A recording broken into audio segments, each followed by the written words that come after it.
Welcome to the Plainfield Town Hall. My name is Rob Gattie and I represent the Plainfield Town Hall Committee. This committee is working on the preservation, restoration, and some long overdue repairs and maintenance, while keeping in view the future of the facility, its use and benefits to the town of Plainfield.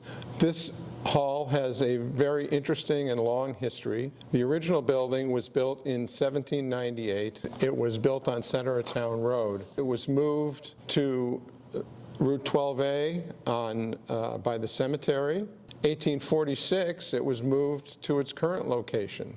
Before being moved to this location, the hall was actually a two-story structure with a full gallery.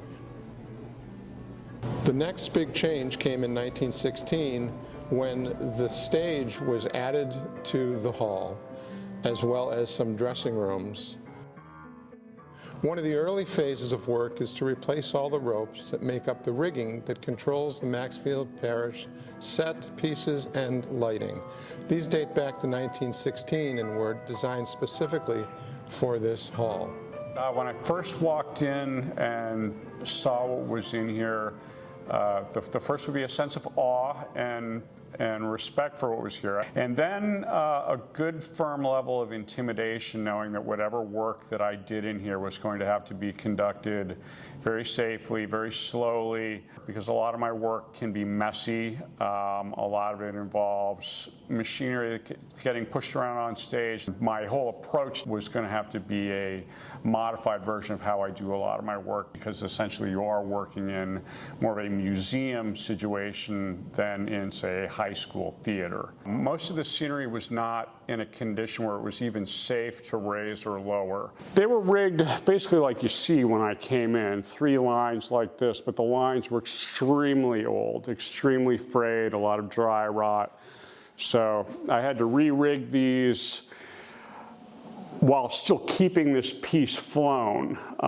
Normally, you know, modern theatrical rigging situation, if this was just a black drape, I would have lowered this whole thing to the floor, I would have folded it up, stowed it somewhere, re-rigged it, and then re-hung everything. But in this situation, because it's a priceless hand-painted piece of scenery, I've had to leave everything actually hung the entire time that I'm working on it. What I needed to do at each one of these points was take a very skinny piece of wire, run it through the same hole that this rope is in, and then temporarily hang this from that piece of wire, cut away the old rope, run a new piece of rope through, and then get rid of my wire, move the wire down to the next lifting point, and so forth for all of the painted scenery that you see here. There's restoration of the set itself that needs to be taken care of. It needs to be cleaned and cared for. Some of the panels on the back are coming loose and need to be replaced. There's mold in some places that needs to be mitigated. Before that gets done, it made sense to do the rigging work overhead of all of the other work. I was brought in for the first time last summer, and that was when we arranged for me to at least do a rigging safety inspection. By the nature of my business, I do plenty of rigging projects, but this one was a rarity because of the historical preservation nature. This one is where the rigging system was better than 100 years old. I'm usually not working in an environment where there's one-of-a-kind priceless scenery. We put a lot of work in to sort of bring things back up to standards here. Obviously, the beauty of the scenery itself is timeless, and now hopefully the rigging component of it is not quite timeless, but will be around for a while. Did you find anything interesting as you were crawling around up in the loft?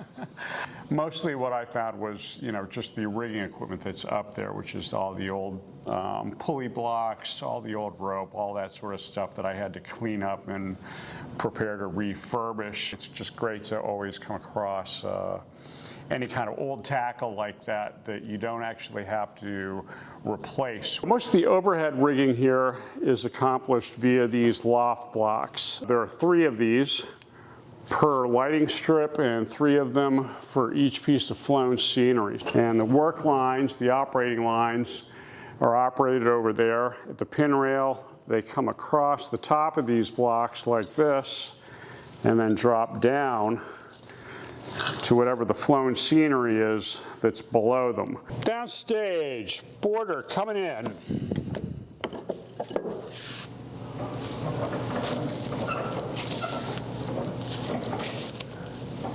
I believe that these blocks are original. I think that they were part of the original installation of this project in the 19-teens. You can see the detail of these. They're very ornate, they're very pretty the way they're made. Very heavy duty, very thick cheek plates. The cheek plates are the two plates that are on either side of the sheaves. The sheaves themselves are in excellent condition. There's plenty of modern blocks that could have been purchased for this project, but we decided to keep the original ones in service. They're in very safe condition. There's a little bit of corrosion around the materials, but there's no stress fractures, there's no cracks. They run very nicely. So we've kept all these in service as part of this work that we're doing here. I'm in a harness when I'm up there, so I'm walking around on a wood floor that's up there. There are a lot of open areas in the floor where you can look straight down, right down to the stage. So I have overhead safety lines that I pre-rigged up there right when I began working, and then I clip myself into those safety lines with a fall arrest system and a full body harness. The team that's been taking care of this place for a while has done a good job of managing the orderliness and tidiness of this venue, and if people continue in that direction and respect this place, that's going to be the key component to making sure that everything here stays as it should be for future generations. If you have any appreciation for history of the town, of New England, even of the country, being able to be part of the restoration and renovation of the Maxfield Parrish Stage Set is just plain exciting.